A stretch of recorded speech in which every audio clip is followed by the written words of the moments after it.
E aí galera, tudo firmeza? Aqui é o Marlin do canal Libertários Fight. Hoje iremos dar prosseguimento à leitura do livro 10 lições fundamentais de economia austríaca.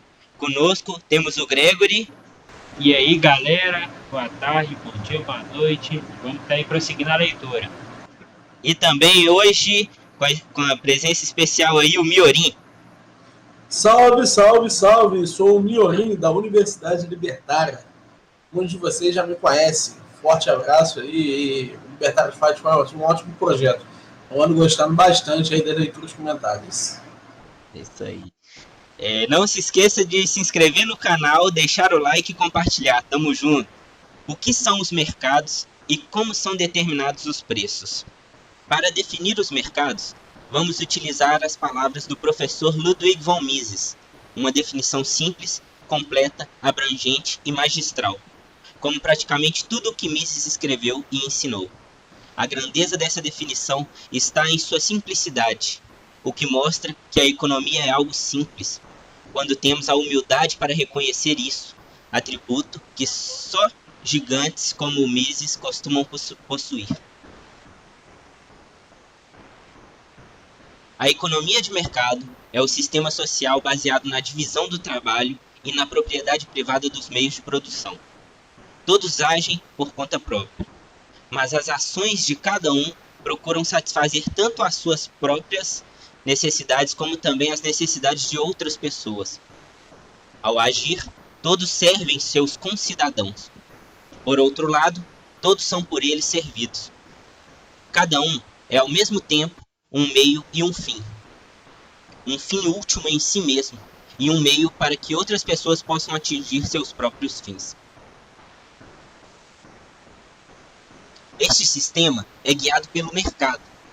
O mercado orienta as atividades dos indivíduos por caminhos que possibilitam melhor servir às necessidades de seus semelhantes. Não há, no funcionamento do mercado, nem compulsão, nem coerção.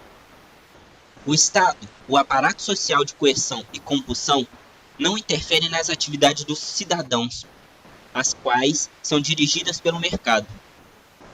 O Estado utiliza o seu poder exclusivamente com o propósito de evitar que as pessoas empreendam ações lesivas à preservação e ao funcionamento da economia de mercado. Protege a vida, a saúde e a propriedade do indivíduo contra a agressão violenta ou fraudulenta por parte de malfeitores internos e de inimigos externos.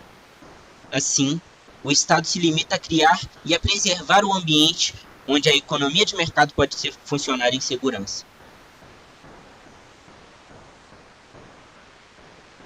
Prossegue o professor Mises. O mercado não é um local, uma coisa, uma entidade coletiva. O mercado é um processo, impulsionado pela interação das ações dos vários indivíduos que cooperam sob o regime da divisão do trabalho. As forças que determinam a, sempre variável, situação do mercado são os julgamentos de valor dos indivíduos e suas ações baseadas nesses julgamentos de valor. A situação do mercado, em um determinado momento, é a estrutura de preços, isto é, o conjunto de relações de troca, estabelecido pela interação daqueles que estão desejosos de vender com aqueles que estão desejosos de comprar. Não há nada em relação ao mercado que não seja humano, que seja místico. O processo de mercado resulta exclusivamente das ações humanas. Todo fenômeno de mercado pode ser rastreado até as escolhas específicas feitas pelos membros da sociedade de mercado. O processo de mercado é o ajustamento das ações individuais dos vários membros da sociedade aos requisitos da cooperação mútua. Os preços de mercado informam aos produtores o que produzir, como produzir e em que quantidade. O mercado é o ponto focal para onde convergem e de onde se irradiam as atividades dos indivíduos. Se você, depois desses 4 parágrafos, ainda não entendeu o que são os mercados, então é porque não os leu com atenção. Nesse caso, Releia antes de prosseguir. Bem, você está agora preparado para tentar responder a uma importante questão? O que determina o valor de um bem ou serviço no mercado? Serão os custos para produzir esse bem ou serviço? Não, porque uma pessoa pode ter que incorrer em altíssimos custos para produzir alguma coisa. Mas se os consumidores não quiserem comprar essa coisa, na linguagem dos economistas, se eles não demandarem essa coisa, seu preço e seu valor será zero. Bom, se não são os custos, então não serão as horas de trabalho gastas para produzir o bem ou serviço? Também não. Pelo mesmo motivo, você pode ter um trabalho incrível para produzir algum bem, mas se ninguém quiser comprar esse bem, ele não terá valor.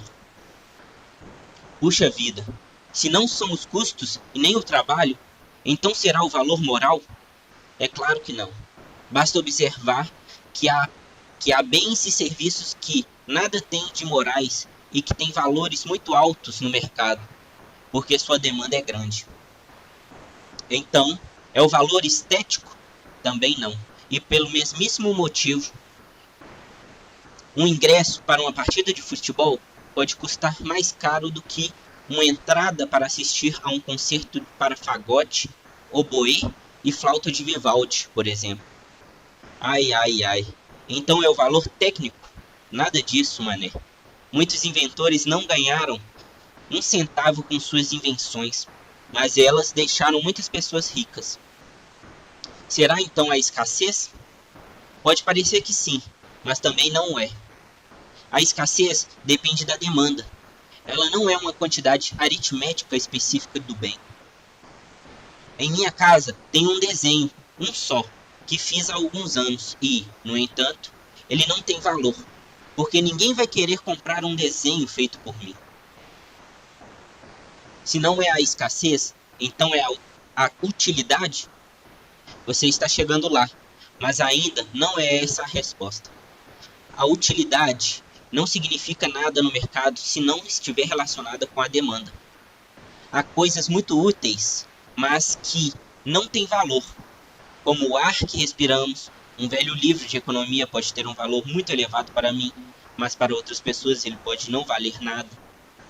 Como você já pode notar, o ponto de vista do mercado, o que importa não é a utilidade objetiva, mas sim a utilidade subjetiva, aquela que é estimada pessoalmente por cada indivíduo. Valorar algum bem ou serviço no mercado significa escolher entre esse bem ou serviço e bens e serviços alternativos. Quando fazemos as escolhas, isto é, quando agimos, o fazemos achando que aquela escolha ou aquela ação vai nos proporcionar satisfação maior do que a satisfação que os outros bens e serviços proporcionariam.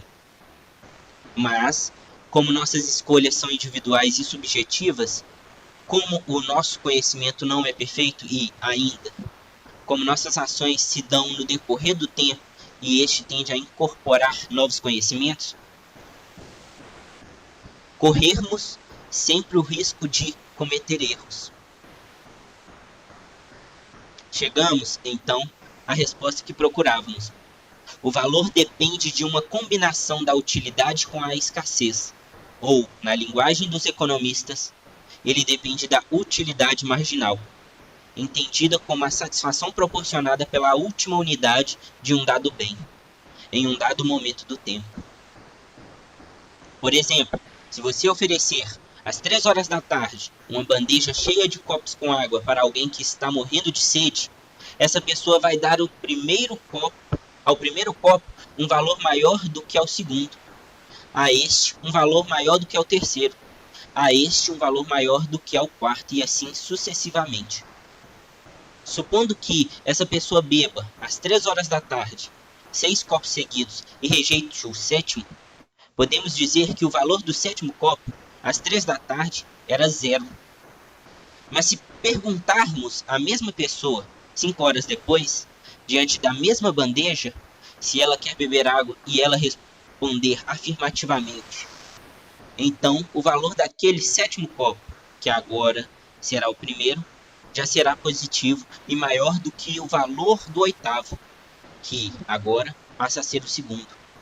O valor do oitavo será maior do que o do nono, que agora será o terceiro, e assim sucessivamente. Vemos assim que o valor depende de uma combinação entre utilidade e escassez, combinação sintetizada pelo conceito de utilidade marginal, que foi descoberto em 1871 por Carl Menger, o fundador da escola austríaca, e por William Stanley Jevons e Leon Auras. Porque aquele primeiro copo com água tinha um valor maior do que os valores dos copos seguintes naquele momento do tempo, 3 da tarde. Ora, porque era escasso, já que aquela pessoa estava morrendo de sede, e também porque tinha muita utilidade. Mas, naquele ponto do tempo, cada copo a mais que era bebido tinha uma utilidade marginal, na margem daquela unidade adicional, menor do que a anterior. Percebeu agora? E o que quer dizer dos preços? Há certos conceitos, como de preço, que pensamos dominar, mas que, a rigor, conhecemos apenas superficialmente. O que vem a ser preços? Em sua essência, são os resultados da ação de indivíduos e de grupos de indivíduos que, agindo intuitivamente em seu próprio interesse, fazem suas escolhas econômicas, como já observamos, na suposição de que sejam, a priori, as melhores dentre todas as possíveis, dados seu estado de conhecimento e suas motivações em cada momento específico do tempo. Por isso, todos os preços que conhecemos são preços passados, meros fatos da história econômica. Ao falarmos de preços atuais, está implícito que estamos supondo, mesmo Liberdade. Oi.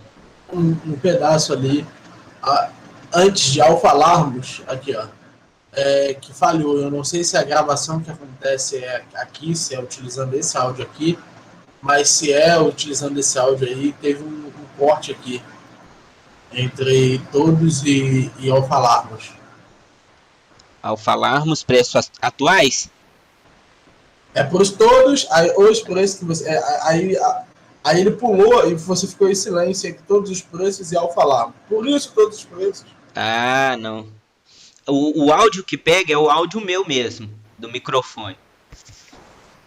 Aí pode ser que minha internet esteja ruim e não esteja capturada aí pra você. Ah, não, que menos mal. Porque isso aconteceu não uma vez, tá? Isso que eu ia dizer. Não aconteceu uma vez, não. Aconteceu várias. Eu ia acompanhar pelo seu, eu até peguei o meu aqui por causa desses pulos.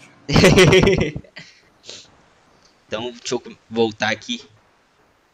Por isso, todos os preços que conhecemos são preços passados, meros fatos da história econômica. Ao falarmos de preços atuais, está implícito que estamos supondo, mesmo inconscientemente, que os preços do futuro imediato não serão diferentes daqueles do passado recente. E tudo o que dizemos sobre preços futuros não passa de simples inferência de nossa visão particular sobre eventos que ainda são incertos.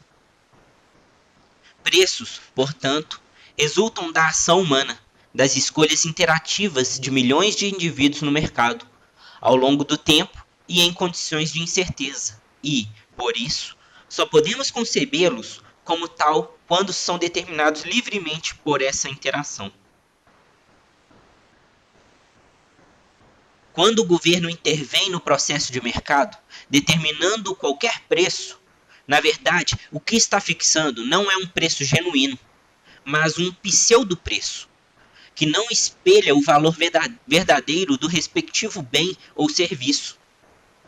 Isso ocorre com o Fed, controlando a taxa de juros americana, com o Partido Comunista impondo por mais de 70 anos a mesma tarifa para o metrô de Moscou, com os congelamentos dos anos 80 e início dos anos 90 no Brasil, ou com a Petrobras fixando artificialmente o preço da gasolina e outros derivados do petróleo. Cedo ou tarde, a realidade acaba vindo à tona e punindo a mentira. o castigo se dando sob a forma de ausência de coordenação econômica, inflação, desemprego e ciclos econômicos. Estes ensinamentos dos economistas austríacos, simples e de uma lógica irrepreensível, têm sido negligenciados exatamente porque são simples e conduzem os economistas a uma postura humilde em relação ao seu próprio conhecimento, o que os leva a ver o intervencionismo como uma prática de engenharia social, sempre equivocada e perniciosa. E aqui finalizamos a leitura da quarta lição do livro. Tem um erro nela, tá? Oi? Tem um erro ali. Não deu para escutar. O Biratã cometeu um erro. Ele cometeu um erro? Quando ele falou ali, serão os custos para produzir esse bem ou serviço? Ali, ó, o que ele falou ali, ó. Não porque uma pessoa pode incorrer em altíssimos custos para produzir alguma coisa, mas se os consumidores não quiserem comprar essa coisa, na linguagem dos economistas, se eles não demandarem essa coisa, seu preço e seu valor será zero. Isso está errado. E como que seria? Só o valor dele é zero. O preço é literalmente o que ele explica embaixo. É literalmente um processo de acerto desse preço. Então, por exemplo, quando ele cita que às 3 horas o valor da água era zero. É evidente que o preço da água não podia ser zero, ainda que todos ali estivessem satisfeitos com a água. A água continua sendo demandada por um preço durante um tempo. É só no minuto, no momento, no segundo, onde o valor e o preço de determinado produto igualam-se, que há troca. A troca é justamente o momento em que o valor e o preço se igualam. É por isso que, nesse sentido, não faz sentido conceber que uma coisa, só porque ela não foi demandada, o preço dela se tornaria zero. Isso é um erro. Bacana. Não. Parece até que o Biratã, ele esquece da diferença entre valor e preço nesse momento. Sim. Né? Que depois ele explica perfeitamente, muito bem. Ele explica a diferença entre uma coisa e a outra, né? Então, sei lá, ele diz que o preço vai ser... Que preço zero é esse? Eu fiquei com isso na cabeça. Do momento que eu li, caraca, e eu não tinha me dado conta da primeira vez que eu li, né? Mas tá aí um erro do Biratã. Eu acho que esse erro ilustra bem o que ele quer trazer, né? Essa diferença entre valor e preço aí. O valor sendo uma estrutura subjetiva, que está demonstrada apenas subjetivamente, de forma meio tácita e tal, que a gente só descobre quando acontece, né? E o preço sendo uma tentativa dos investidores, dos empreendedores, de anteverem as demandas, né? Sim. Igual, ele deixa aqui umas sugestões para reflexão e debate. Aí nessas leituras, eu sempre no final eu faço uma pergunta. Igual aqui, essa primeira aqui, fazer para o Gregory, olha. Por que dizemos que os mercados orientam as pessoas a melhor atenderem às necessidades de seus semelhantes, Gregory? É porque toda ação, ela procura satisfazer a você, satisfazer ao outro indivíduo. E é assim que o mercado se move. E é assim que ele funciona. Procurando satisfazer um ao outro, desde a demanda até a oferta. Aí a 2 aqui, Miorim, para você. O que vem a ser o processo de mercado? O processo de mercado é o processo por meio do qual o mercado capta as necessidades individuais e coloca numa mesma cesta. Pense assim, para usar um exemplo muito direto. Eu, por algum motivo que seja, eu acordo de manhã e eu tô, muito precisando de um empadão, né? E eu não tenho como produzir todos os elementos necessários para ter um empadão. Então, eu, de repente, por exemplo, não tenho um fogão, digamos assim. Se eu não tiver um fogão, a única possibilidade é que outra pessoa tenha dedicado o seu tempo e sua vida até ali para conseguir dinheiro suficiente para comprar um empadão. Né? Para comprar o forno que vai fazer o meu empadão. E o mercado é justamente onde... E eu, ao mesmo tempo, ganhei dinheiro com outras coisas para poder ter um dinheiro que aquela pessoa quer. Ela acordou de manhã precisando muito de um dinheiro para comprar, por exemplo, uma fronha. Né? A fronha eu já tenho. Então, Eu tenho uma e não me interessa vender para ele. Aí eu compro dele o empadão e ele com esse dinheiro compra a fronha. Veja que, e aí de repente, digamos que eu venda, sei lá, sabão. E aquele indivíduo que tinha a fronha tinha um interesse muito grande em comprar o sabão. E por meio da venda do empadão, que o cara veio comprar a fronha, ele teve o dinheiro, comprou o sabão e eu voltei a ter o dinheiro ali. Veja que o dinheiro circulou aqui. Né? Isso foi um processo de mercado, onde as nossas demandas individuais foram atendidas de forma impessoal por um processo de,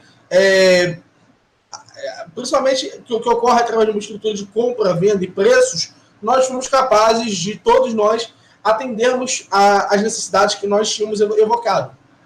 Né? Então é basicamente isso, o processo de mercado, essa estrutura que possibilita, né, esse atendimento desses processos. É lógico que, na verdade, o próprio Ubiratã está sendo um pouquinho vago, né, com o que é o processo de mercado. Na verdade, um processo de mercado, quando ele evocou o Mises, o processo de mercado é algo bem mais elaborado, né? Mas por aqui, o que eu acho relevante falar, eu acho que eu podia trazer, por exemplo, que um processo de mercado, ele, em geral, ele tem a característica de descrever uma coisa que mesmo que nós todos disséssemos eu quero isso, eu quero aquilo, conhecer o melhor arranjo para essa compra num mercado com milhões de pessoas se torna impossível. Porque foi simples aqui para a gente entender que nós temos que fazer, para esse conjunto de necessidades, nós temos que fazer a troca entre A, B e C. Por exemplo, entre eu, o Gregory e o Marlin. Isso é simples. Agora, não é quando você aumenta o número de indivíduos, o número de necessidades que estão inseridas dentro de um determinado sistema, se torna muito mais complexo fazer esse tipo de coisa. Digamos que nós tivéssemos aí, não um, não dois, não três, mas nós tivéssemos 6 pessoas demandando 6 coisas diferentes. Saber o que cada um está demandando seria uma coisa impossível. Entendeu? Aliás, não é impossível, mas conforme ele vai aumentando, o número de relações necessárias para satisfazer todas essas necessidades vai aumentando exponencialmente. E numa sociedade com milhões de pessoas como nós temos hoje, o número de conexões necessárias para atender a todas as nossas necessidades beira o infinito. Muito bacana, viu? E o processo de mercado ele é basicamente o que possibilita que todo mundo veja tudo ser atendido.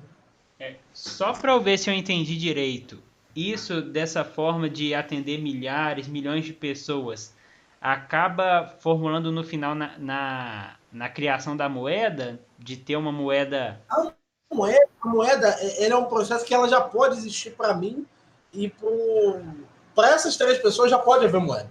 Sim. O dinheiro já pode existir. O mercado ele faz mais do que só ter dinheiro. Ele cria um sistema de preços.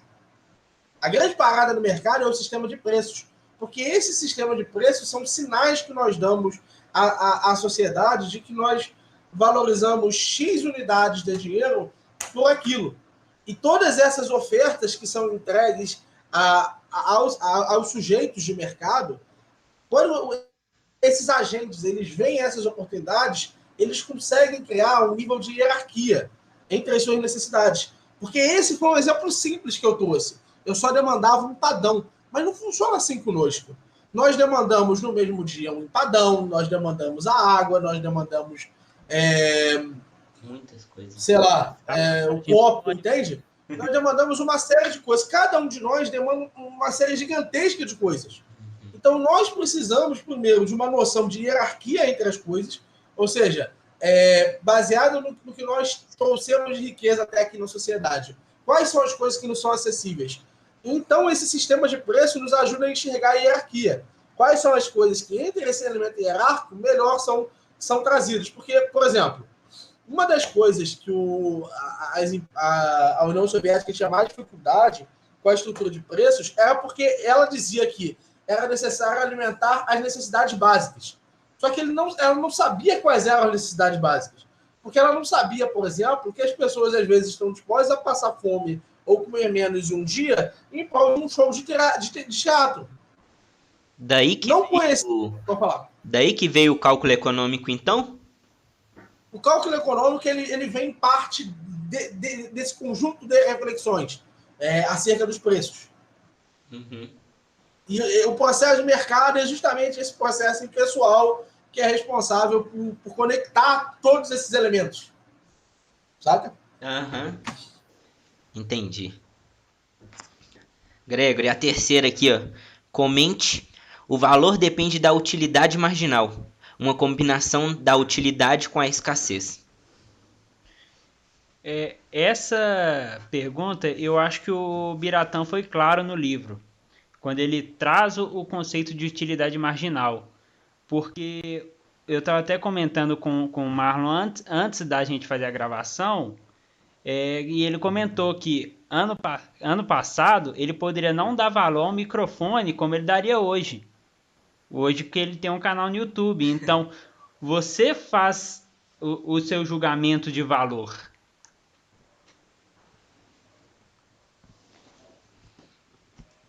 Miorim, a quarta aqui. Por que o valor subjetivo se altera conforme o tempo passa? Eu acho interessante isso. Eu não diria que ele propriamente dito se altere necessariamente. Mas eu digo que nós temos uma. Porque assim, isso não ficou muito claro. Eu acho que o que o Biratã quis dizer era que é evidente que nós temos um conjunto de atendimentos, de demandas, né? E que essas demandas vão sendo atendidas. E como a utilidade marginal é decrescente, né? Então, em cada produto, nós teríamos necessariamente uma nova forma, né? Para cada produto, uma nova forma de valor. E ele diria que, conforme nós passamos um tempo, nós vemos aquela necessidade surgir novamente. Mas isso não é verdade para sempre, tá? Isso não é realmente um fato totalmente verdadeiro. Inclusive, é uma coisa que o Biratã provavelmente discordaria, por exemplo, do Hayek. O Hayek diria que a grande questão do valor subjetivo é que existem dois tipos de produtos centrais, né? Vão existir aqueles produtos que são produtos periféricos, que são produtos que normalmente estão atrelados ao nível de produção de riqueza, né? E existem aqueles produtos que são produtos centrais, por exemplo, os alimentos, né? A demanda geral, o valor subjetivo das demandas gerais é um valor subjetivo muito claro. Porque nós continuamos demandando alimentos, a classe alimentos. Mas o produto específico, o tipo específico, esse sim tem uma alteração no valor subjetivo. E o Biratã, provavelmente, já que ele levantou essa pergunta, ele não concorda com a existência de produtos gerais, com a ideia de um tipo geral de produto. Que esse tipo geral de produto possa ter um valor. Ele diria que, na verdade, o que nós teríamos seria um conjunto de hierarquia entre bens específicos. Mas eu não acho que isso aconteça. Eu acho que quando a gente entra no mercado, a gente demanda alimentos. E a gente só vai... a gente só vai ser... assim, e a oferta do mercado é a oferta de alimentos. E aí, quando a gente vai ver o alimento em si, a gente até faz esse processo hierárquico, mas nós agimos já em mente esse processo geral. Você não vai no mercado esperando a oferta de um alimento específico. Você até vai comprar ele na hora, vai ser um alimento específico. Mas a sua ação de ir no mercado, que se transporta em termos econômicos, foi uma ação imediata. Agora, se você tivesse que pagar para entrar no mercado, seria pela expectativa de que houvessem tipos específicos ali. Né? No caso, você paga a gasolina que você gastou ali, o tempo que você está gastando ali. Então, por isso, eu acredito que há a existência de tipos gerais. Para esses tipos gerais, eles sofrem menos alteração com o tempo. Os tipos específicos que sofrem bastante alteração com o tempo. E o motivo central disso é justamente porque nós podemos ver, nesse meio tempo, as nossas necessidades satisfeitas ou que outras necessidades aumentem aí por exemplo, existe uma curva, né? Uma curva não, uma pirâmide, que é a pirâmide de Maslow, se não me engano. Tá? A pirâmide de hierarquias, né? Nós temos hierarquias de necessidade. Então, eu posso estar demandando muito um determinado casaco e aí eu me sinto com muita fome, então eu vou lá, eu gasto o mesmo dinheiro para outra coisa. Então é evidente que nós temos essa alteração, mas essa demanda por tipos gerais, ela não se altera tanto. E elas têm uma hierarquia muito mais estática. Porque eu, por exemplo, eu considero que alimentos têm um papel na minha vida e que, por outro lado, alimentos de luxo têm por exemplo, alimentos que eu considero supérfluos, têm um valor menor proporcional, idêntico, né? Se alguém me perguntar uma Coca-Cola, eu não vou conhecer, como bem dito, eu não vou conhecer a Coca-Cola pelo presente, eu conheço a Coca-Cola pelo passado. No passado, eu começo a gerar uma expectativa geral acerca dessa Coca-Cola. E eu acho que muito tem esse defeito. É uma crítica que eu tenho à praxeologia. E assim, mas eu acho que o Hayek e outros consertaram bem, que são essas expectativas gerais. Desculpa aí, acho que eu acabei falando demais, mas é basicamente isso. Quanto melhor falar, quanto mais falar, melhor, entendeu? Porque ajuda quem tá iniciando aí a procurar outros livros, entendeu? Inclusive, se vocês quiserem, tem um artigo sobre isso, em que eu comento o que eu acredito ser um erro da praxeologia. Aqui, ó. Justamente nesse sentido da... Me manda ele que eu vou colocar na descrição do vídeo. Deste vídeo. Beleza. Aí temos aqui a última aqui.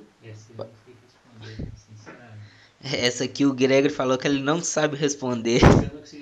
Ele não conseguiu pegar no livro. Quer responder essa quinta aqui, Miorim? Pode sim, vamos lá.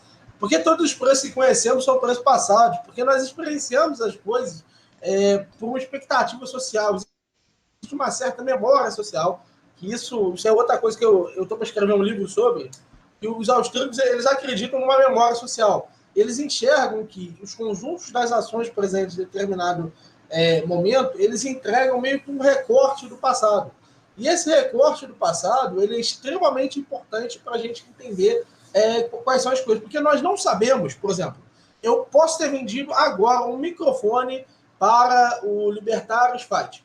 Eu vendi para o Marlin. Marlin, aqui está o microfone, está feito, está na tua mão. E aí, por algum motivo, você daqui a 2 horas, por exemplo, você vai discordar profundamente de ter um microfone. Você começa a achar ter um microfone muito difícil. E aí, por exemplo, você gastou R$2.000 no microfone e qual é o nome do rapaz? O Gregory. Gregory chega para você e diz assim, ó, eu estou vendendo o microfone a R$800. E aí você olha para ele e diz não. Mesmo seu microfone tendo quebrado, você olha para ele e diz não, eu não quero o seu microfone por R$800. Você gastou R$2.000 e você não estava disposto, em virtude de ter visto que não faz diferença entre um microfone de R$10 e um de 500 não são diferenças tão grandes, um de 500 e um de 2.000 não são diferenças tão grandes, mesmo ele oferecendo ao preço abaixo do mercado, que você comprou antes, a 800, você não está disposto a aceitar ele em virtude da sua ausência de experiência. Veja que ele não pôde conhecer, mesmo tendo tido a informação de que você comprou a 2.000 e que pessoas compraram a 2.000, ele não pôde conhecer a sua experiência individual. Então, como ele não conheceu a sua experiência individual, ele não sabe como está a sua expectativa presente. Então, ele não sabe que se ele pode ou não colocar um preço. Ele vai ter que adivinhar se ele pode colocar esse preço. Ao mesmo tempo, você podia ter passado por uma experiência muito agradável, muito, muito agradável, um fone de R$2.000. Agora você está disposto a pagar R$4.000 no microfone. E aí ele vende para você a R$1.500, dizendo, porra, ou então a R$2.500, achando que bombou.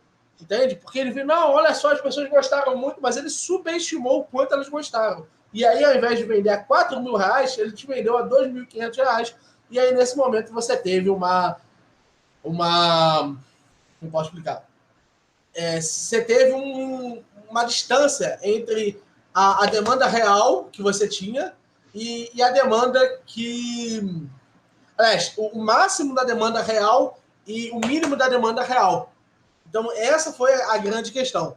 Ou então, por exemplo, você podia não demandar um fone de 2.500, mas um de 4.000 você demanda, porque agora você colocou na sua cabeça que o que importa é que o microfone seja o mais caro possível. Entende? Então, são essas as coisas que vão entrando na cabeça da pessoa e ela não sabe isso. ela não sabe como é que vai ser a sua experiência. Ela não vê o presente. O que ela vê foi o passado. O que ela consegue enxergar foi o uso, a compra. Mas ela não enxerga o uso. Então ela não enxerga a sua experiência e não enxerga a sua mudança de expectativa. Por isso que só conhecemos preços passados. Bacana. Curti demais. Eu achei interessante essa do preços passados. Tipo assim, eu posso até empregar isso, por exemplo, até mesmo com comida, essas coisas. Por exemplo, uma vez que você come um hambúrguer, que você toma uma Coca-Cola, você fica com aquele gosto na cabeça. Então, essa ideia dos preços passados quer dizer que se uma Coca-Cola, um hambúrguer sofrer um aumento, eu vou estar disposto a pagar? É mais ou menos isso que quer dizer? Não só isso. Pensa assim, ó. No momento em que o cara vai ofertar isso, ele pode ter por exemplo, ele pode ter um feedback contigo no passado, saca? Ele pode ter um feedback contigo no passado. Você chegou e falou, cara, eu tive a experiência X com essa comida ao preço Y. Ele, caralho, eu tô muito bem, irmão, eu vou aumentar o preço aqui, tá ligado? Ele teve essa expectativa, ele olhou para isso, ele fez uma expectativa em relação a isso. E aí, cara, ele não sabe, mas a sua mãe acabou de ligar te dizendo que você tá falido, velho. Você tá na merda, você tá realmente na pior. E aí você imediatamente olha para ele, lhe oferece um novo lanche, você olha para ele e diz não. Essa distância entre o preço que você consideraria ideal, que seria, por exemplo, agora você estaria disposto a pagar R$5 no hambúrguer, e o preço anterior, ele não sabe. Porque ele utilizou um preço baseado em um recorte que ele tinha de uma cena passada. Mas no momento da oferta, ela já está desatualizada. Entendeu? Entendi. A informação ficou sempre no passado. Eu poderia dar 1 milhão de exemplos aqui, que a informação ficou no passado, só que o preço dele existe no presente, e você existe no presente. Entendi. Entendeu? De um dia para outro, acontece 1 milhão de coisas na economia mundial que mudam os preços. Só que você estabelece o preço de manhã cedo, quando você chegou. E aí acontece 1,5 milhão de coisas ao longo do dia, e aí você precisa mudar o seu preço para se adequar a isso. E aí você ainda está conhecendo as informações e tudo está acontecendo no presente. Olha como é difícil ser empreendedor. É difícil. O presente vai mudando, e você precisa identificar, você precisa ter uma noção de qual que é o preço que ele está disposto a pagar agora.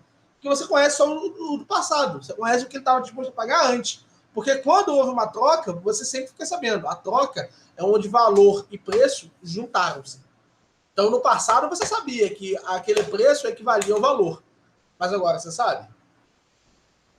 Isso me lembrou de quando uma mãe vai, por exemplo, dar o dinheiro para uma criança e buscar uma coisa na padaria, e de repente a mãe, quando ela vai escolher dar uma X quantidade de dinheiro para a criança, ela pensa no valor do produto que ela está pedindo para a criança buscar. Exatamente. E ela não sabe se de lá para cá o preço não aumentou. Ela sabe quanto custou ontem, quando ela foi no mercado. Mas ela não sabe quanto é que está custando hoje. Interessante, muito top. Isso reflete também em preços futuros? Sim. Só que por parte do empreendedor, imagino, né? Sim, exatamente. Ah, tá. Exatamente. O consumidor está sempre no presente.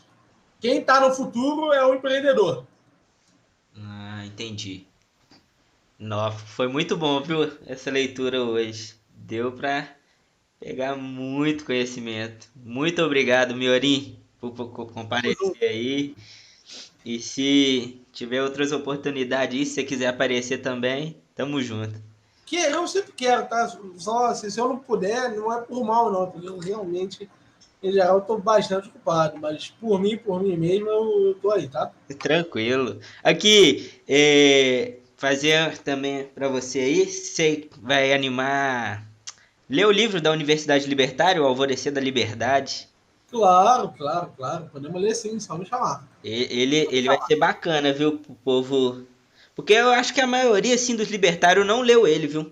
Você leu ele? Eu li ele. Eu curti demais. Agora, na parte de filosofia ali, eu fiquei perdido, então eu vou precisar de uma ajuda. Então, é um capítulo só de filosofia. É. Eu botei aqui no chat, tá? O Incompletude de Narração Humana, do Ludwig von Mises. Como essas expectativas gerais ficam para trás. Infelizmente, eu não posso disponibilizar ainda um texto de memória social, mas tomara que eu já tenha escrito alguma coisa até no futuro e você possa colocar lá antes de terminar a série. Ah, não, tranquilo. Beleza? Tamo junto então. É isso, então. Forte abraço. Fico com Valeu. Deus. Um abração. Valeu aí, Miorim, pela participação. Prazerão conhecer aí. Valeu. Forte abraço. Falou. Falou. Falou, galera. Fico com Deus. Se inscreva no canal. Deixa o joinha. E é isso aí. Tamo junto.